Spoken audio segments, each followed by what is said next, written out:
recently did a video about quitting my 9 to 5 with nothing lined up but the bills, bitch. I got a really interesting question relating to having no savings. I think, yes, we know that the world is not an even playing field, sadly, and myself personally, I come from a single parent household, so I'd say there's definitely a lack of generational wealth there. I'm not gonna lie, being so open and vulnerable online feels just so ugh.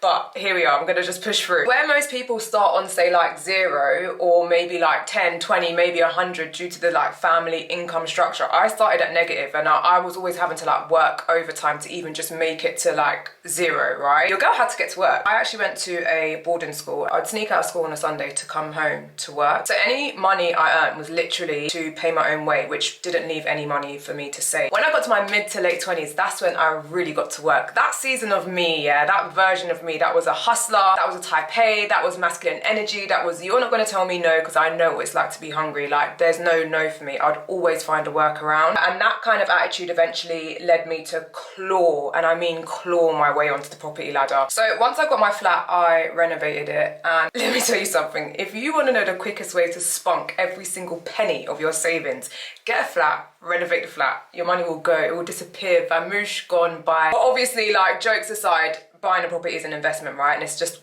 been a goal of mine since I was younger. Like, I always wanted to get on the property ladder. I knew I was going to do it. I didn't know how, but I knew I was going to do it. I knew I was going to work my ass off, and that's exactly what I did. I did actually document the whole process. It was very, very trying at times, but it's over on my YouTube channel. There's a whole series called Racks Flat if you want to see it. So yeah, quitting my job is definitely a huge risk, like, I'm not going to lie. At the same time, my last job put me in a really nuanced and unique position in terms of being a content creator with like beauty insider experience. But yeah, I'm definitely still nervous and I'm definitely worried, but I just have to do it, innit?